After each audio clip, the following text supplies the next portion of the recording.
ذلك الكتاب لا ريب فيه هدى للمتقين. باللہ من الشیطان الرجیم بسم اللہ الرحمن الرحیم رب اشرح لی صدری امری واحلل عقدۃ من لسانی یفقہوا قولی ربی زدنی علما ربی زدنی علما ربی زدنی علما۔ آج انشاءاللہ ہم سیکنڈ جز سورہ بقرہ ہم رکوع نمبر 3 سٹارٹ کریں گے، آیت نمبر 153 سے۔ تھوڑا سا ریکیپ میں کر دوں، پہلے اس سے پچھلے رکوع میں ہم دیکھ رہے تھے، آخری آیت تھی کہ فَاذْكُرُونِی أَذْكُرْكُمْ، اللہ تعالیٰ فرما رہے ہیں کہ مجھے یاد رکھو، میں تمہیں یاد رکھوں گا، یا میرا ذکر کرو میں تمہارا ذکر کروں گا، وَاشْكُرُوا لِی وَلَا تَکْفُرُونَ، اور میرا شکر ادا کرو اور میری ناشکری نہ کرو۔ تو اگلی آیت میں ہم دیکھتے ہیں کہ اللہ تعالیٰ فرما رہے ہیں کہ شکر ادا کرنے کا طریقہ کیا ہے، ٹھیک ہے، اور پھر یہ کہ اللہ تعالیٰ کی ناشکری سے بچنے کا طریقہ کیا ہے۔ نیکسٹ آیت ہم دیکھتے ہیں، یا ایھا الذین آمنو، اے لوگو جو ایمان لائے ہو، استعینوا، مدد مانگو یا مدد طلب کرو، بالصبر والصلاۃ، صبر اور نماز کے ساتھ، ان اللہ مع الصابرین، اللہ تعالیٰ صبر کرنے والوں کے ساتھ ہے۔ تو اللہ تعالیٰ کی یاد کا سب سے بہترین طریقہ جو ہے وہ نماز ہے، جیسے ہمیں اللہ تعالیٰ نے پچھلی آیت میں فرمایا نا کہ شکر کرنے کا حکم دیا، صبر کرنے کا حکم دیا، تو پھر کس چیز سے مدد طلب کرو؟ نماز سے۔ نماز ایک ایسی چیز ہے جو دین کی بنیاد ہے، یعنی ایک تو نماز قائم کرنے سے آپ کو صبر حاصل ہوتا ہے، اور دوسری چیز یہ ہے کہ نماز قائم کرنے کے لیے صبر کی ضرورت ہے۔ جو ہماری جو انسان جیسے ریچارج ہوتا ہے نا، اللہ تعالیٰ سے تعلق اس کا جو بحال ہوتا ہے وہ نماز کے ذریعے ہی ہے۔ اور پھر صبر کیا چیز ہوتی ہے کہ صبر اپنے آپ کو اللہ تعالیٰ کے حکم کے مطابق اپنے آپ کو ڈھال لینا، کوئی بھی حکم ہے اس پہ راضی ہو جانا، اور اللہ تعالیٰ کے حکم کے آگے اپنے آپ کو کوئی تنگی محسوس نہ کرنا، اس چیز کا نام صبر ہے۔ تو یہ دونوں دین کے ستون ہیں، یعنی نماز قائم کرنا اور صبر سے کام لینا۔ اور پھر یہ کہ ہم دیکھتے ہیں کہ نماز کیا ہے، نماز جو ہے وہ اللہ تعالیٰ سے ایک ملاقات کا ذریعہ ہے، اور جو مسلمان اور کافر جو ہے نا، ان دونوں کے درمیان میں فرق ہی نماز کا ہے۔ ہم دیکھتے ہیں کہ نبی کریم صلی اللہ علیہ وآلہ وسلم کو جب بھی کوئی مشکل پیش آتی تھی نا، تو آپ مدد طلب کرنے کے لیے کیا کرتے تھے؟ نماز قائم کرتے تھے۔ کسی غم میں مبتلا ہوتے تو نماز شروع کر دیتے تھے۔ تو یہ ایسی چیزیں ہیں دونوں کہ انسان میں حوصلہ آ جاتا ہے، انسان کی جو مشکلات ہیں یا زندگی کے اس کے جو فیصلے ہیں وہ بے شک اس وقت چینج نہ ہو، کوئی بیماری ہے تو فوراً صحت نہ ملے، لیکن نماز کیا کرتی ہے کہ آپ کے اندر ایک حوصلہ پیدا کر دیتی ہے اس چیز کو برداشت کرنے کا۔ اور پھر یہ کہ جو دعا سے آپ کے ایک دلی سکون آتا ہے نا، وہ ہے استعانت، وہ ہے مدد طلب کرنا۔ جیسے ہم دیکھتے ہیں کہ جب ہم نماز پڑھتے ہیں تو ہم سب سے پہلے سورہ فاتحہ پڑھتے ہیں۔ سورۃ فاتحہ میں ہم کیا کہتے ہیں؟ ایاک نعبد و ایاک نستعین، یا اللہ ہم آپ ہی کی عبادت کرتے ہیں اور آپ سے ہی مدد مانگتے ہیں۔ اور دن میں کتنی دفعہ یہ ہم بات ریپیٹ کرتے ہیں، اور بار بار تھوڑے تھوڑے وقفے کے بعد ہمیں اس چیز کی ضرورت ہوتی ہے، کیونکہ ایک نماز سے دوسری نماز تک ہم دیکھتے ہیں کہ ہماری کیفیت وہ نہیں رہتی، کوئی مشکل یا کوئی ڈسٹریکشن ہے، اب دنیا کی طرف لگ جاتے ہیں۔ تو پھر اللہ تعالیٰ نے 5 دفعہ دن میں نماز قائم کرنے کا حکم دیا کہ بار بار آپ اللہ تعالیٰ سے اپنے تعلق کو بحال کریں۔ اور پھر یہ کہ صبر کرنے والوں کا جو اجر ہے نا، وہ بہت زیادہ ہے، بہت بڑا اجر ہے۔ اگلی آیات میں ہم دیکھیں گے کہ اللہ تعالیٰ ہمیں بتا رہے ہیں کہ کس کس چیز پہ ہمیں صبر کرنا پڑے گا، ٹھیک ہے۔ تو یہاں پر پہلے اللہ تعالیٰ نے بتایا کہ ان اللہ مع الصابرین، صبر کرنے کا اجر کیا ہے، اس کی خوشخبری کیا ہے کہ اللہ تعالیٰ ان کے ساتھ ہوں گے۔ اللہ تعالیٰ اس کو یعنی ایک تو آخرت میں اجر ملے گا، اور دنیا میں جو اس کی مشکلات ہیں نا، اس میں اس کے معاملات میں آسانیاں اللہ تعالیٰ پیدا فرما دیں گے، ٹھیک ہے۔ اور یہ دین کے معاملات میں بھی ہو سکتا ہے صبر کرنا، اور دنیا کے معاملات میں بھی۔ یعنی اگر جیسے دیکھتے ہیں نا کہ اگر کوئی مشکل آتی ہے تو صبر تو ہر انسان کرتا ہے، چاہے وہ رو دھو کے صبر کرے، چاہے وہ پہلی چوٹ پر ہی صبر کر لے۔ تو اجر کن کا بڑا ہے؟ کیونکہ صبر تو آخر کار آ ہی جائے گا، خواہ کسی کی وہ ڈیتھ ہے، خواہ وہ کوئی مصیبت ہے، آہستہ آہستہ رو دھو کر انسان کو صبر آ ہی جاتا ہے۔ لیکن اللہ تعالیٰ نے جس اجر کا وعدہ کیا ہے وہ ہے پہلی چوٹ پر اجر کرنا، صبر کرنا۔ یعنی جیسے کوئی مصیبت آتی ہے تو انسان اپنے آپ کو جو ہے وہ کوئی اس طرح یعنی شکایت اللہ تعالیٰ سے یا شکوہ نعوذ باللہ شروع نہ کر دے، بلکہ مشکلات اور مصائب میں جو ہے وہ اپنے آپ کو ثابت قدم رکھے اور اللہ تعالیٰ سے خوشگمانی رکھے، اللہ تعالیٰ سے مدد کی امید رکھے، تو اللہ تعالیٰ کی مدد بھی صبر کرنے والوں کے ساتھ ہے۔ تو اگلی آیات میں ہم دیکھیں گے کہ اللہ تعالیٰ فرماتے ہیں کہ سب سے زیادہ صبر جو ہے وہ کن کن چیزوں پر انسان کو کرنا پڑ سکتا ہے۔ وَلَا تَقُولُوا لِمَن يُقْتَلُ، وَلَا تَقُولُوا، اور نہ تم کہو، لمن، اس کے لیے، یقتلو، جو مارے جائیں، فی سبیل اللہ، اموات، اللہ کی راہ میں، ان کو کیا نہ کہو، اموات یعنی مردہ نہ کہو، بل احیاؤن، بلکہ وہ زندہ ہیں، ولیکن لا تشعرون، اور لیکن تم شعور نہیں رکھتے۔ تو یہاں پر شہداء کے بارے میں بات ہو رہی ہے، ایسے شہید جو اللہ تعالیٰ کی راہ میں مارے جائیں، اللہ تعالیٰ کا کلمہ بلند کرنے کے لیے وہ شہید ہو جائیں، اپنی جان قربان کر دیں، تو ان کا اجر کیا ہے کہ انسان کی جو سب سے قیمتی چیز ہے نا وہ اس کی اپنی زندگی ہے، اگر وہی وہ اللہ تعالیٰ کے راستے میں قربان کر دے تو اللہ تعالیٰ نے اس کا اجر بھی بہت بڑا رکھا ہے۔ اور اللہ تعالیٰ نے فرمایا کہ جو شہید ہیں، اللہ تعالیٰ کی راہ میں شہید ہو جائیں، ان کو مردہ نہ کہو۔ دیکھیں، ہم دیکھتے ہیں کہ مرنے کے بعد زندگی تو ہر انسان کی ہے، جیسے ہمیں یقین ہے کہ قبر میں جا کے ہم دوبارہ زندہ کیے جائیں گے، حساب کتاب کے لیے، سوال جواب کے لیے ہمیں اٹھایا جائے گا، لیکن جو شہیدوں کی زندگی ہے اس کا کوئی مقابلہ نہیں ہے عام لوگوں کی زندگی کے ساتھ۔ ہم دیکھتے ہیں کہ ہمیں مختلف حدیث سے پتہ چلتا ہے کہ شہداء کا اتنا بڑا اجر ہے کہ وہ یعنی ان کو رزق دیا جاتا ہے، ایک حدیث کے مطابق کہ ان کو رزق دیا جاتا ہے، لیکن یہ اللہ تعالیٰ بہتر جانتے ہیں کہ اس کی کیا حالت ہے، کہ کس طرح سے ان کو رزق دیا جاتا ہے۔ پھر ہمیں ایک اور حدیث سے بھی پتہ چلتا ہے کہ شہید جو ہیں وہ آپس میں ایک دوسرے سے بات چیت کرتے ہیں، اپنے بعد والے ساتھیوں کو دیکھنے کا اللہ تعالیٰ ان کو کوئی اس طرح کی اللہ تعالیٰ ان کو قوت دیتے ہیں، یا اللہ تعالیٰ ان کو ایک معجزانہ طور پر ان کو دکھاتے ہیں، کیونکہ وہ آپس میں یہ بات کرتے ہیں، حدیث سے پتہ چلتا ہے، تو آپس میں یہ بات کرتے ہیں کہ یہ ہمارے ساتھی ہیں، ہم پہلے آ گئے اور یہ ہم سے بعد میں ملنے والے ہیں، اور جو ان کو اجر ملتا ہے اس کی وجہ سے وہ ایک حدیث کے مطابق کہ دنیا سے جانے کے بعد، جنت میں جانے کے بعد، کوئی شخص بھی دنیا میں واپس آنے کا امید نہیں رکھے گا، اس کا مطالبہ نہیں کرے گا سوائے شہید کے۔ شہید کا اتنا زیادہ اجر ہوگا کہ وہ چاہے گا کہ میں بار بار دنیا میں جاؤں، بار بار اللہ تعالیٰ کی راہ میں مارا جاؤں، اور پھر اس کے بعد دوبارہ اتنا ہی اجر حاصل کروں، یہ شہید کا وہاں پہ خواہش ہوگی۔ اور پھر اس کے بعد یہ ہے کہ ہم دیکھتے ہیں کہ اس کی عزت بہت زیادہ، اللہ تعالیٰ نے کہا ہے کہ ان کو مردہ نہ کہو، کیونکہ غزوہ بدر جب ہوا تھا نا، تو غزوہ بدر میں بہت سے لوگ، جس طرح صحابہ جو شہید ہوئے تھے، اس کے بعد لوگوں نے کیا کہنا شروع کر دیا تھا کہ کفار نے کہنا شروع کر دیا تھا کہ یہ کس طرح کے لوگ ہیں کہ محمد کے پیچھے، صلی اللہ علیہ وسلم کے پیچھے اپنی جان قربان کر رہے ہیں۔ تو اللہ تعالیٰ نے فرمایا کہ وہ مردہ نہیں ہیں، یعنی تمہارے جو کافروں کے لوگ تھے وہ مارے گئے تھے تو وہ قتل ہوئے تھے، وہ مردہ ہوئے تھے، لیکن مسلمانوں کے لوگ جو تھے، جتنے بھی صحابہ شہید ہوئے، تو وہ جنت میں اعلیٰ مقام پر تھے۔ تو اللہ تعالیٰ نے فرمایا کہ ان کو مردہ نہ کہو، وَلَٰكِن لَا تَشْعُرُونَ، لیکن وہ کس طرح زندہ ہیں تم اس کا شعور نہیں رکھتے۔ جس طرح ایک حدیث سے ہمیں پتہ چلتا ہے کہ نبی کریم صلی اللہ علیہ وآلہ وسلم نے فرمایا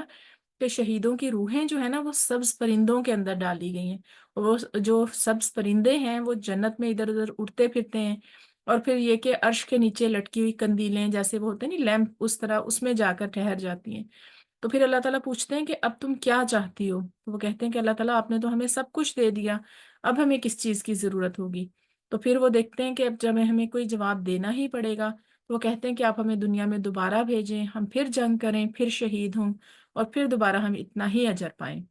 تو اس سے ہمیں پتہ چلتا ہے کہ اللہ تعالیٰ کے راستے میں شہید ہونا، یہ اللہ تعالیٰ کے راستے میں جان قربان کرنا، یہ کوئی چھوٹی بات نہیں ہے، ٹھیک ہے۔ اور اس میں اللہ تعالیٰ نے یہ فرمایا کہ ایک اور ہمیں آیت سے پتہ چلتا ہے کہ جو لوگ اللہ کی راہ میں قتل کیے گئے تو ان کو مردہ نہ سمجھو، بلکہ وہ زندہ ہیں اور اپنے رب کے پاس رزق دیے جاتے ہیں۔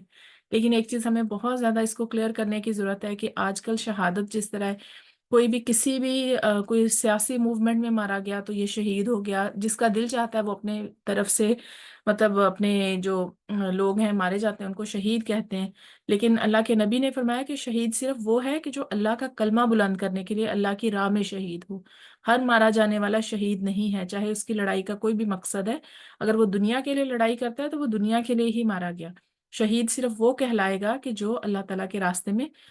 اپنی جان قربان کرے گا۔ تو پچھلی آیت سے ہمیں پتہ چلا اللہ تعالیٰ نے فرمایا کہ تمہیں صبر کرنا پڑے گا، سب سے بڑی چیز کون سی؟ جب جان کا نقصان ہو جائے۔ اس کے بعد اگلی آیات میں اللہ تعالیٰ نے فرمایا کہ وَلَنَبْلُوَنَّکُمْ، اور ہم یقیناً تمہیں آزمائیں گے، بِشَیْءٍ، کسی چیز سے، کون سی چیزوں سے؟ من الخوفی، خوف سے، والجوعی اور بھوک سے، ونقص من الاموال اور مالوں کے نقصان سے، والانفسی اور جانوں کے نقصان سے، والثمرات اور پھلوں کے نقصان سے، وبشر الصابرین اور صبر کرنے والوں کے لیے خوشخبری ہے۔ تو یہاں پر مومنوں کو اللہ تعالیٰ فرما رہے ہیں کہ اللہ تعالیٰ ضرور آزماتے ہیں، دنیا میں کبھی بھی ایک جیسی حالت نہیں رہتی، چاہے وہ مسلمان ہو چاہے وہ کافر ہو، لیکن اس میں فرق یہ ہے کہ آزمائشیں ہر کسی کے اوپر آتی ہیں۔ مومن کا جو بھروسہ ہے وہ اللہ تعالیٰ پر ہوتا ہے، اس کے اوپر کون کون سی چھوٹی آزمائش، کبھی کوئی چھوٹی آزمائش آ گئی، خوف کی آ گئی، یا کبھی کوئی بڑی آزمائش آ گئی۔ تو یہاں پر جو مسلمانوں سے خوف کا ذکر ہو رہا ہے نا، وہ مدینہ میں ایسا تھا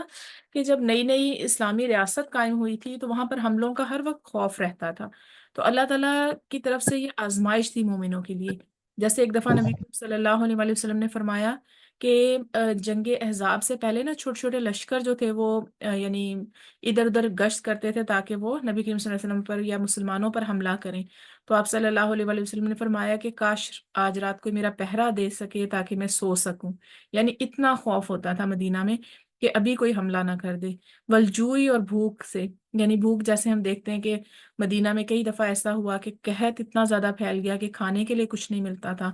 ونقص من الاموال اور کئی دفعہ ایسا ہوتا ہے کہ آپ کو مالی نقصان ہو جاتا ہے، کبھی چھوٹا کبھی بڑا۔ تو یہ سب چیزیں اللہ تعالیٰ کی طرف سے آزمائش ہوتی ہیں۔ والانفس اور جانوں کے نقصان سے، جان کا نقصان کیا ہو سکتا ہے؟ بیماری ہو سکتی ہے، کوئی کسی کا موت ہو سکتی ہے، یا پھر یہ کہ جیسے جنگوں میں قتل ہوتا ہے اس طرح سے بڑے پیمانے پر قتل و غارت ہو سکتی ہے۔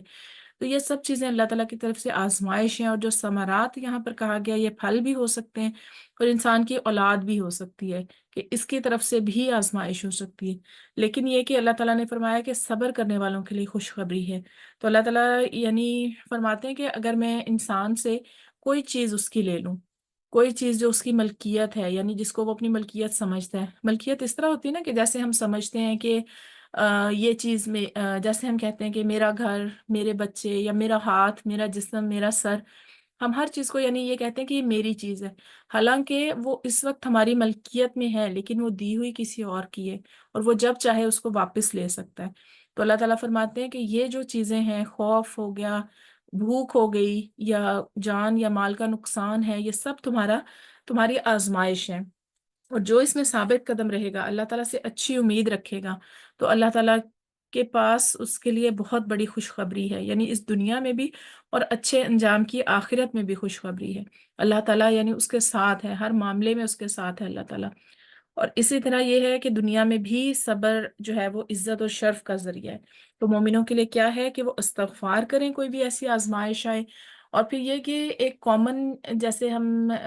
دیکھتے ہیں کہ ہمارے معاشرے میں نا ایک کامن چیز ہے کہ اگر کسی کے اوپر کوئی آزمائش ہے نا، تو انسان اپنی جو تکلیف ہے اس کو یہ سمجھتا ہے کہ یہ میری اللہ تعالیٰ کی طرف سے آزمائش ہے یا کچھ ایسا، اور کسی دوسرے کی تکلیف کو سمجھتا ہے کہ ضرور اس نے کچھ نہ کچھ کیا ہوگا، یہ اللہ کی پکڑ ہے، یا اس کا کوئی گناہ ہے جو اس کے آگے آیا ہے۔ تو ہمیں اس طرح کی بدگمانیوں سے بچنا چاہیے۔ ہر چیز چاہے وہ نفع ہے چاہے وہ نقصان ہے، وہ اللہ تعالیٰ کی طرف سے ہے، ٹھیک ہے؟ اور اللہ تعالیٰ بہتر جانتے ہیں کہ کس کو جو ہے وہ کس کی آزمائش ہے، یا کس کو اللہ تعالیٰ اگر کسی انسان کو کسی گناہ پر پکڑ ہو بھی جاتی ہے دنیا میں، تو اللہ تعالیٰ اس کا مطلب ہے اس کے ساتھ بھلائی کا ارادہ کیا اللہ تعالیٰ نے، کیونکہ اللہ تعالیٰ جس کے ساتھ شر کا ارادہ فرماتے ہیں نا تو اس کو دنیا میں سزا نہیں دیتے، اس کو لمبی ڈھیل دے دیتے ہیں تاکہ وہ اپنے گناہوں میں بڑھتا ہی چلا جائے، اور پھر یہ کہ آخرت میں اس کو سخت سزا ملے۔ تو یہ سب چیزیں جو چھوٹی چھوٹی آزمائشیں ہیں یہ زندگی کے ساتھ ساتھ ہیں، یعنی کبھی انسان ایسا نہیں ہوتا کہ ایک حالت میں رہے، کبھی آزمائش ہے، پھر آزمائش کے ساتھ پھر آسانی ہے، پھر اس آسانی کے بعد کچھ عرصے بعد پھر کوئی اور آزمائش آ جاتی ہے، پھر اس کے بعد کوئی اور جو ہے نا وہ آسانی اللہ تعالیٰ دے دیتے ہیں۔ تو اللہ تعالیٰ کا تعلق کیا ہے کہ وہ اس کو ہمیں برداشت کرنے کا حوصلہ دیتا ہے۔ پھر اللہ تعالیٰ فرماتے ہیں کہ صابرین کون لوگ ہیں؟ الذین اذا اصابتہم، وہ لوگ کہ جب ان کو پہنچتی ہے کوئی کوئی مصیبت، قالو تو وہ کہتے ہیں انا للہ، یقیناً ہم اللہ کے لیے ہیں، و انا الیہ راجعون، اور اس کی طرف ہی لوٹنے والے ہیں۔ ہم نے یہ بہت زیادہ یہ ہم نے کلمہ سنا ہوا ہے، انا للہ و انا الیہ راجعون، یعنی زیادہ تر یہ ہوتا ہے کہ سب سے بڑی مصیبت کون سی ہے؟ کسی کی جان کا چلے جانا، تو اس پر ہم کیا کہتے ہیں؟ انا للہ و انا الیہ راجعون، کہ ہم اللہ کے لیے ہی ہیں اور اللہ کی طرف ہی ہمیں لوٹ کر جانا ہے۔ یہ جو پہلے چلے گئے لوگ یہ بھی اللہ کی طرف ہی لوٹ کے گئے، اور ہم بھی ان کے بعد ان کے ساتھ ہی جانے والے ہیں۔ تو لیکن یہ صرف موت کی مصیبت کے لیے نہیں، کوئی بھی چیز جو ہے وہ آپ کی پاس تھی، آپ کو اللہ تعالیٰ نے دی ہوئی تھی، آپ سے واپس لے لی، چاہے وہ آپ کی صحت تھی، چاہے وہ اولاد تھی، چاہے مال تھا، تو آپ کیا کہیں گے؟ یہی کہیں گے کہ انا للہ، کہ ہم اللہ کے لیے ہی ہیں، یہ ہر چیز جو ہمارے پاس ہے یہ اللہ کی ہی ہے، اسی کی دی ہوئی ہے، وہ جب چاہے اس کو واپس لے لے۔ تو اس میں ایک پیاری ہمیں روایت ملتی ہے کہ حضرت سلمہ جو ام المومنین تھی نا، ان کا نبی کریم صلی اللہ علیہ وآلہ وسلم سے پہلے ابو سلمہ سے نکاح ہوا تھا۔ تو ابو سلمہ نے ان کو بتایا کہ مجھے نبی کریم صلی اللہ علیہ وآلہ وسلم نے ایک دعا بتائی ہے، وہ یہ تھی انا للہ و انا الیہ راجعون، اور اس کے بعد انہوں نے کہا تھا اللہم اجرنی فی مصیبتی واخلف لی خیرا منہا۔ اس کا مطلب یہ ہے کہ ہم اللہ کے لیے ہیں، اللہ کی طرف ہی لوٹ کر جانے والے ہیں، اور اے اللہ میری اس مصیبت میں مجھے اجر دے اور مجھے اس کا بہترین نعم البدل عطا فرما۔ تو وہ فرماتی ہیں کہ میں نے نا اس دعا کو یاد کر لیا، اس کے بعد جب بھی ایسی کوئی مصیبت آتی تو میں ہمیشہ یہ دعا پڑھتی۔ تو جب ان کے شوہر کی ڈیتھ ہوئی تو انہوں نے پھر بھی انکانشیسلی یہی دعا پڑھی۔ بعد میں ان کو خود خیال آیا کہ میرے شوہر تو اتنے اچھے اتنے نیک آدمی تھے، تو ان سے اچھا کون ہو سکتا ہے کہ جو مجھے ملے گا، اس کا نعم البدل کیا ہو سکتا ہے۔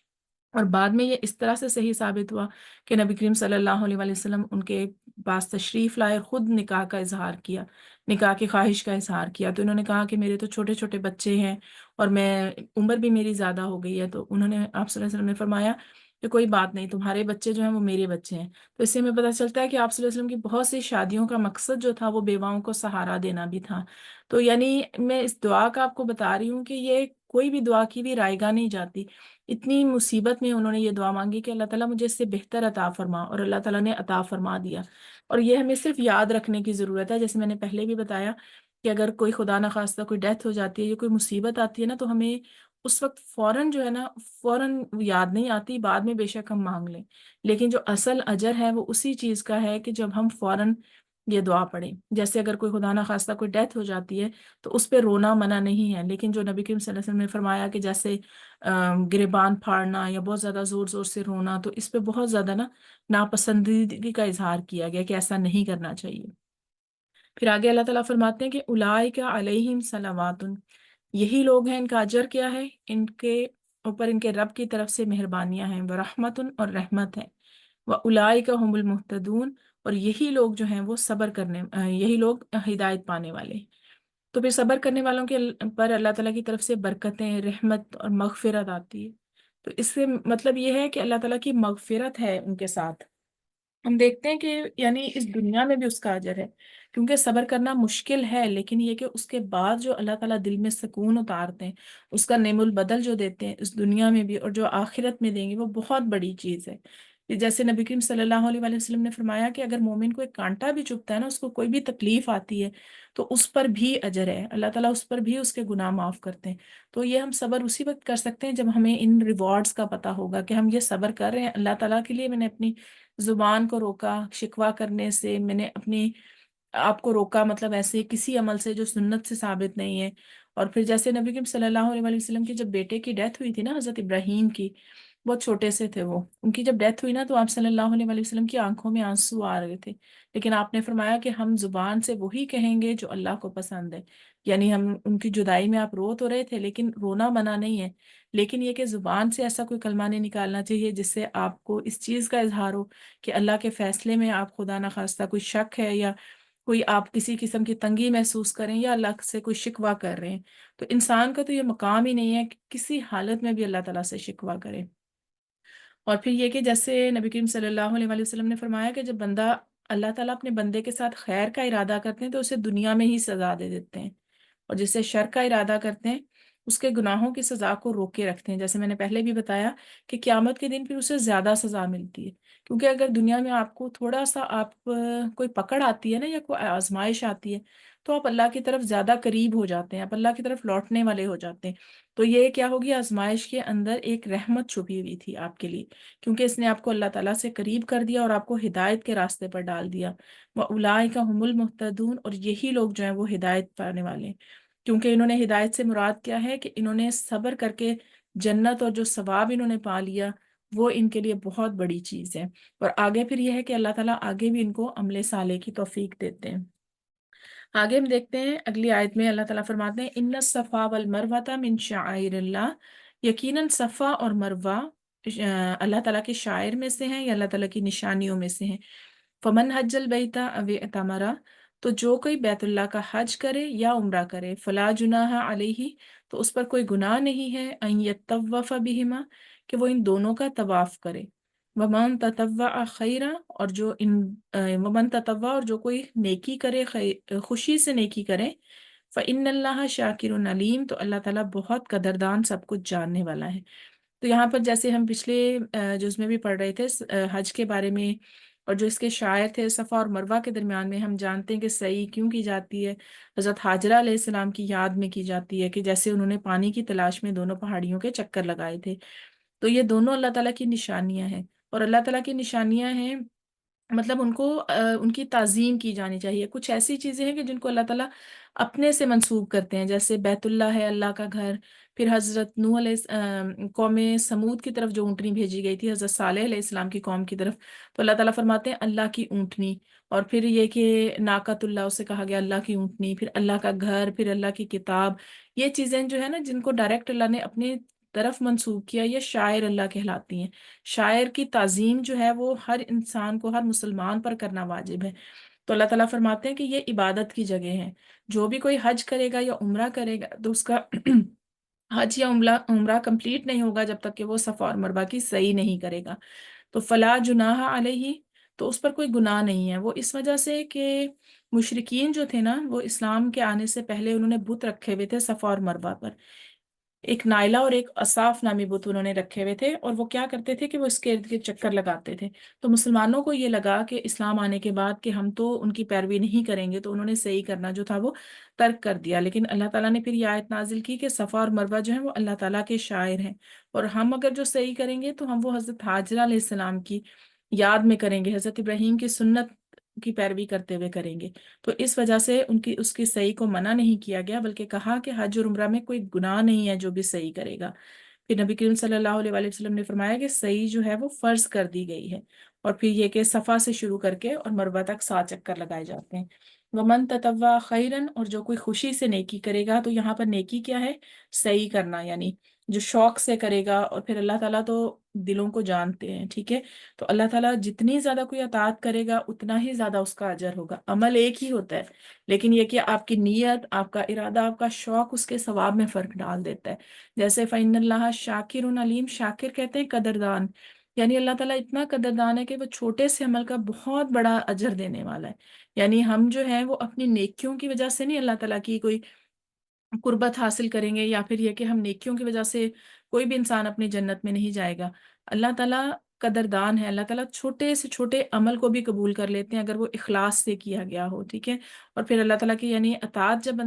بندہ کرتا ہے نا، اور اس کا دل میں ایمان ہوتا ہے، تو اللہ تعالیٰ اس کو جانتے ہیں، علیم ہے کہ وہ جاننے والے ہیں۔ یعنی انسان جو ہے وہ ایک ہاتھ اللہ تعالیٰ کی طرف جاتا ہے تو اللہ تعالیٰ ایک بالشت اس کی طرف آتے ہیں۔ پھر یہ کہ اگر انسان چل کر جاتا ہے تو اللہ تعالیٰ دوڑ کر اس کی طرف آتے ہیں، اپنے راستے کی اس کو توفیق دیتے ہیں۔ تو اس سے پتہ چلتا ہے کہ اللہ تعالیٰ شاکر ہیں، قدردان ہیں ہمارے چھوٹے سے چھوٹے عمل کا، اور علیم ہے، جاننے والے ہیں کہ کوئی انسان کس طرح سے یہ عمل کر رہا ہے۔ ان الذین یکتمون، بے شک جو لوگ چھپاتے ہیں، ما انزلنا، جو نازل کیا ہم نے، من البیناتی، واضح نشانیوں میں سے، والہدا، اور ہدایت میں سے، من بعدی، بعد اس کے، ما بیناہ، جو کہ ہم واضح کر دیا اسے، للناسی، لوگوں کے لیے، فی الکتابی، کتاب میں، اولئک یلعنہم اللہ، یہی لوگ ہیں جن پر اللہ لعنت کرتا ہے، ویلعنہم اللاعنون، اور تمام لعنت کرنے والے بھی ان پر لعنت کرتے ہیں۔ تو یہاں پر یہ ہے کہ دینی احکامات کو چھپانا، چاہے وہ اہل کتاب کے لوگ تھے، یہود تھے، نصارہ تھے، یا پھر یہ کہ قرآن کے احکامات کو چھپانا، تو یہ بہت بڑا گناہ ہے۔ اس سے مراد یہ ہے کہ قرآن کے احکامات میں جو حلال حرام ہے یا جو فرائض ہیں وہ ہر کسی کو سیکھنا بھی چاہیے، اور سیکھ کر آگے بھی بتانا چاہیے، کیونکہ قرآن کی تعلیم جو ہے نا، یا دوسری جو کتابیں تھیں اس میں جیسے نبی کریم صلی اللہ علیہ وآلہ وسلم کے بارے میں نشانیاں تھیں، آپ کی صفات تھیں، وہ لوگ وہ چھپاتے تھے۔ اور اگر آج کل دیکھا جائے تو قرآن کے حساب سے اگر ہم قرآن کی تعلیمات کو پھیلائیں گے نہیں، احکامات جو ہیں جو سیکھ لے گا، اگر وہ صرف اپنے تک رکھے گا تو پھر یہ قرآن کی تعلیم کبھی بھی آگے جنریشنز تک ٹرانسفر نہیں ہو سکتی۔ تو اللہ تعالیٰ نے ایسے لوگوں پر لعنت فرمائی ہے کہ جو علم کو چھپاتے ہیں کسی بھی کیپیسٹی میں۔ اگر آپ کو کوئی بھی بات پتہ چلتی ہے تو آپ کا یہ فرض ہے کہ جیسے نبی کریم صلی اللہ علیہ وآلہ وسلم نے فرمایا کہ بلیغوا انی ولو آیا، کہ مجھ سے پہنچا دو چاہے ایک آیت بھی تمہیں پتہ چلے، ایک حدیث پتہ چلتی ہے۔ تو کوئی اس چیز کا انتظار نہ کرے کہ اگر میں پورا کوئی عالم بنوں گا اس کے بعد ہی میں کوئی آگے پہنچاؤں گا۔ اگر آپ کو قرآن کی ایک آیت، کوئی ایک حدیث، کوئی ایک حکم پتہ چلتا ہے تو آپ کو، ہماری یہ سب کی کوشش ہونی چاہیے کہ ہم اس کو جہاں تک بھی آگے پہنچائیں تو وہ اسی طرح ہی قرآن کی تعلیمات جو ہیں وہ آگے پھیلیں گی۔ اللہ تعالیٰ فرماتے ہیں کہ اولئک یلعنہم اللہ، اللہ تعالیٰ ان پر لعنت کرتا ہے۔ لعنت سے مراد یہ کہ اللہ تعالیٰ کی رحمت سے دور ہو جاتے ہیں وہ لوگ، اور تمام لعنت کرنے والے یعنی فرشتے اور تمام لوگ جو ہیں وہ ان پر لعنت کرتے ہیں۔ اور اسی طرح ہماری جو امت ہے نا، امت محمدیہ، اس کا سب سے بڑا فرض ہی یہی ہے کہ آگے پہنچانا قرآن کی تعلیمات کو، کیونکہ اگر ہم اپنے ارد گرد لوگ دیکھتے ہیں نا کہ جن تک پیغام نہیں پہنچا تو اس کے ایک ذمہ دار ہم بھی ہیں، کہ ہم جو ہے وہ اللہ تعالیٰ کی کتاب ہمارے پاس پہنچی، اس کا پیغام ہمارے تک پہنچا، ہم نے احکامات سیکھے اور کسی نہ کسی حد تک ان پر عمل کرنے کی کوشش کی، لیکن دوسروں کی آگ میں جانے کی پرواہ نہیں کی، دوسروں کے لیے یعنی ہم نے خیر خواہ نہیں بنے۔ انبیاء کا دیکھیں ہم طریقہ ہی یہی ہوتا ہے کہ وہ اللہ تعالیٰ کا پیغام پہنچاتے ہیں اپنی جان پر کھیل کر۔ لوگ ان کو اتنی تکلیفیں دیتے ہیں، ان کو جان سے مارنے کی کوشش کرتے ہیں، لیکن وہ کیا کرتے ہیں، وہ لوگوں کی نجات کے لیے حریص ہوتے ہیں۔ وہ ان کو، جیسے نبی کریم صلی اللہ علیہ وسلم نے فرمایا کہ میں تمہیں کمر سے پکڑ پکڑ کے آگ سے نکالتا ہوں، یعنی اتنا زیادہ اللہ تعالیٰ کے نبی جو تھے ان کو اتنی زیادہ حرص تھی کہ ان کو میں جہنم کی آگ سے بچاؤں۔ تو اس طرح ہر انسان پہ فرض ہے، ہر مسلمان پر، ہر مسلمان کی خیر خواہی ہی دوسرے انسان کے لیے یہی ہے کہ وہ اللہ تعالیٰ کا پیغام پہنچائے اور دوسروں کو گمراہی سے بچائے۔ اور پھر یہ کہ حضرت ابو ہریرہ کے بارے میں ہم دیکھتے ہیں کہ حضرت ابو ہریرہ رضی اللہ تعالیٰ عنہ بہت زیادہ حدیث بیان کرتے تھے، زیادہ تر ہمیں یہ حدیث حضرت ابو ہریرہ سے ہی ملتی ہیں۔ وہ کہتے ہیں کہ میں نے قرآن کی یہ آیت پڑھی تھی، کہ یہی والی آیت نا کہ ان الذین یکتمون، کہ وہ لوگ جو چھپاتے ہیں، تو ان کو یہی فکر رہتی تھی کہ کہیں ایسا نہ ہو کہ میں نے نبی کریم صلی اللہ علیہ وسلم کے سے کوئی بات سنی اور میں نے اس کو آگے نہ بیان کیا تو وہ بھی چھپانے میں ہی آ جائے گا اور اس پہ میری پکڑ نہ ہو جائے۔ ٹھیک ہے، تو اسی طرح دیکھا جاتا ہے کہ جو علماء ہے نا، اگر وہ آگے علم کو بیان نہیں کریں گے تو علماء کے اٹھنے سے پھر دین بھی اٹھ جائے گا،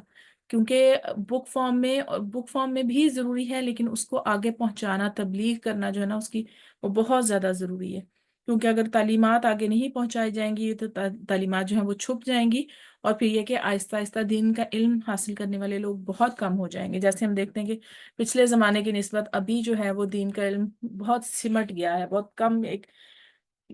یعنی ایک چھوٹا سا طبقہ ہے کہ جو اس طرف توجہ دیتا ہے، باقی میجورٹی جو ہے وہ اس طرف کوئی توجہ ہی نہیں دیتی۔ تو اس میں ایک جو تھوڑا قصور ہے وہ، یا ہم یہ بھی کہہ سکتے ہیں کہ اجتماعی طور پر امت کی ذمہ داری جو ہے وہ اس میں غفلت برتی گئی ہے۔ آگے اللہ تعالیٰ فرماتے ہیں الا الذین تابوا، مگر وہ لوگ جنہوں نے توبہ کی، وہ اسلحوا اور اصلاح کر لی، وہ بینوا اور انہوں نے بیان کر دیا، فاولئک اتوب علیہم، تو یہی لوگ ہیں جن کی میں توبہ قبول کرتا ہوں، انا التواب الرحیم، اور میں بہت ہی توبہ قبول کرنے والا ہوں، نہایت رحم کرنے والا ہوں۔ تو یہاں پر توبہ سے مراد کیا ہے کہ یعنی جنہوں نے پہلے حق چھپایا، اللہ تعالیٰ کی پیغامات کو چھپایا، لیکن بعد میں ان کو احساس ہو گیا، انہوں نے توبہ کر لی، پھر اس کے بعد انہوں نے کیا کیا، اپنی اصلاح کی اور جو جن احکامات کو چھپایا تھا ان کو آگے بیان کر دیا۔ تو اللہ تعالیٰ بہت زیادہ توبہ قبول کرنے والے، بہت رحم کرنے والے ہیں۔ یعنی ایسا نہیں ہو سکتا کہ پچھلے گناہوں پر اگر وہ ندامت بھی ہو، پھر اس کو توبہ کر کے اس گناہ کو چھوڑ بھی دے تو اللہ تعالیٰ معاف نہ کریں۔ اللہ تعالیٰ نے یہاں پر فرمایا کہ میں بہت توبہ قبول کرنے والا اور بہت رحم کرنے والا ہوں۔ اور پھر یہ ہے کہ اس کی شرط یہ کیا ہے کہ پھر دوبارہ وہ عمل دہرایا نہ جائے، پھر اس کے بعد توبہ کرنے کے بعد لوگوں کی طرف اللہ تعالیٰ کا پیغام پہنچایا جائے۔ اور پھر اس کے بعد یہ ہے کہ رحیم سے مراد یہ کہ بار بار رحم کرنے والا۔ اور پھر یہ کہ اسی طرح ہمیں اللہ تعالیٰ کی اس صفت کا بھی پتہ چلتا ہے کہ اللہ تعالیٰ بار بار توبہ قبول کرنے والے ہیں۔ اور اگر کوئی جو ہے وہ کفر میں بھی ہے، بدعت میں کسی میں پڑا ہوا ہے، کسی چیز میں بھی ہے، تو جب وہ توبہ کر لے گا تو اللہ تعالیٰ کو رحیم پائے گا، رحم کرنے والا پائے گا۔ لیکن کن لوگوں کی توبہ اللہ تعالیٰ قبول نہیں کرتے وہ ہمیں نیکسٹ آیت سے پتہ چلے گا۔ ان الذین کافروا، یقیناً وہ لوگ جنہوں نے کفر کیا، وہ ماتو اور وہ مر گئے، وہم کفار، اس حالت میں کہ وہ کافر تھے، اولئک علیہم لعنت اللہ، یہی وہ لوگ ہیں جن پر اللہ کی لعنت ہے، والملائکتی اور فرشتوں کی، والناس اجمعین اور تمام لوگوں کی۔ تو توبہ کا وقت کب تک ہے؟ کہ جب تک انسان کی زندگی ہے، جب تک اس کی موت کا وقت نہیں آ جاتا اس وقت انسان کے پاس اس وقت تک توبہ کا وقت ہے، اور اس وقت تک اللہ تعالیٰ توبہ قبول بھی کرتے ہیں، اور توبہ کی توفیق ہی اس وقت ہوتی ہے کہ جب اللہ تعالیٰ اس کو قبول کرے۔ لیکن جب ایسی حالت آ جائے انسان کی کہ موت کا فرشتہ اس کو سامنے نظر آ گیا، یا پھر یہ کہ اسی حالت میں وہ دنیا سے چلا گیا کفر کی حالت میں، تو اس کے بعد یہ ہے کہ اگر وہ کوئی بھی اس کے لیے جتنی بھی دعا کرتا رہے وہ اس کو فائدہ نہیں دے گی، کیونکہ جب تک اس نے کلمہ حق کا اقرار نہیں کیا اور کفر کی حالت میں وہ دنیا سے چلا گیا اور اپنے رب کی طرف وہ نہیں پلٹا، تو پھر یہ کہ اللہ تعالیٰ اس کی توبہ قبول نہیں کریں گے۔ اور اس کے علاوہ اللہ تعالیٰ نے کیا کیا؟ ان پر لعنت کی ہے کفر کے سبب۔ جو اللہ تعالیٰ کے ساتھ شرک کرتے ہیں، کفر کرتے ہیں نا، تو پھر اللہ تعالیٰ کی رحمت سے وہ دور ہو جاتے ہیں۔ اللہ تعالیٰ کے لعنت کرنے کی وجہ سے فرشتے ان پر لعنت کرتے ہیں، تمام لوگ لعنت کرتے ہیں۔ جیسے ہم نے دیکھا تھا نا کہ جب اللہ تعالیٰ کسی سے محبت کرتے ہیں تو اللہ تعالیٰ آسمانوں میں اعلان فرماتے ہیں، جبرائیل علیہ السلام سے کہتے ہیں کہ میں اس سے محبت کرتا ہوں، تم بھی اس سے محبت کرو۔ پھر جبرائیل علیہ السلام اس سے محبت کرتے ہیں، پھر تمام فرشتوں میں اعلان کرتے ہیں کہ اللہ تعالیٰ اس سے محبت کرتے ہیں، تم بھی اس سے محبت کرو۔ پھر اسی طرح زمین والوں کے دلوں میں بھی اس کی محبت ڈال دی جاتی ہے۔ لیکن جب اللہ تعالیٰ کسی پر لعنت کرتے ہیں تو فرشتے اور تمام لوگ بھی اس پر لعنت کرتے ہیں، اور پھر یہ کہ اللہ تعالیٰ کی رحمت سے وہ دور ہو جاتے ہیں۔ تو کفر میں جو ہے نا انسان کو ہمیشہ، بے شک وہ اسلام کی حالت میں، بے شک وہ جتنے مرضی نیک اعمال کر رہے ہیں، لیکن ایک یہ دعا اپنی دعاؤں میں ضرور شامل کرنی چاہیے کہ اللہ تعالیٰ کفر پر ایمان پر جو ہے وہ ہمارا خاتمہ کرے اور کفر سے ہمیں بچائے، کیونکہ آپ کو اگلے پل کا نہیں پتا۔ انسان کو جو ہے نا شیطان موت تک اس کا پیچھا نہیں چھوڑتا۔ جو اتنے عظیم جو تھے، وہ بزرگ تھے، ہم دیکھتے ہیں سلف صالحین کے بارے میں کہ وہ موت کے وقت تک شیطان ان کو بھٹکانے سے باز نہیں آتا۔ تو انسان کو یہ ہمیشہ دعا کرنی چاہیے، اللہم انی اسألک حسن الخاتمہ،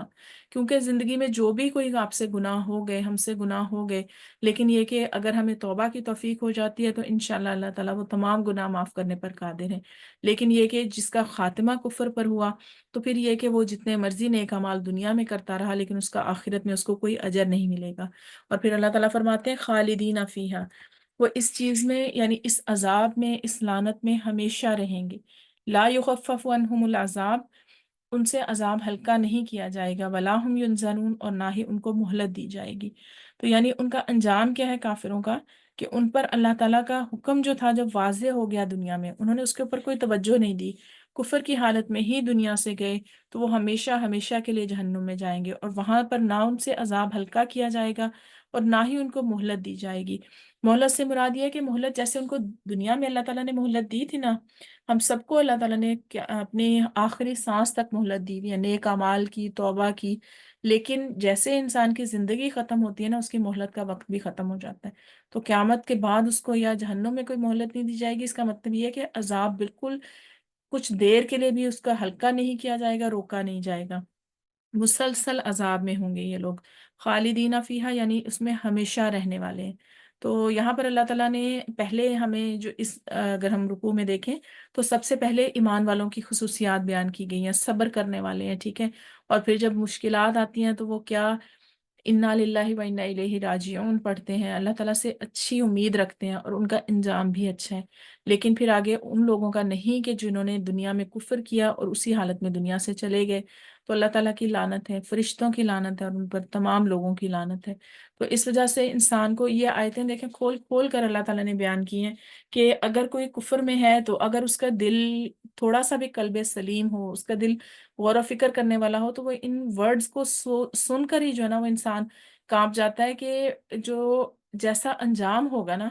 ویسا ہی انسان کا، جیسا خاتمہ ہوگا ویسا ہی انجام ہوگا۔ جیسے ایک دعا بھی ہے، اللہم احسن عاقبتنا فی الامور کلیہا، کہ ہر امر میں، ہر کام میں جو ہمارا انجام ہے نا وہ اچھا ہو، کیونکہ انجام جو ہے ہوگا اسی پر فیصلہ کیا جائے گا۔ تو اللہ تعالیٰ سے دعا ہے کہ اللہ تعالیٰ ہمیں حسن الخاتمہ، اچھا انجام نصیب فرمائے، ایمان پر خاتمہ ہمارا نصیب فرمائے، اور پھر یہ ہے کہ اللہ تعالیٰ ہماری ساری خطاؤں اور سارے گناہوں کو معاف فرمائے۔ الحمدللہ یہاں پر ہمارا آیت نمبر 162 پہ ہمارا رکوع کمپلیٹ ہو گیا ہے۔ انشاءاللہ نیکسٹ ہم کل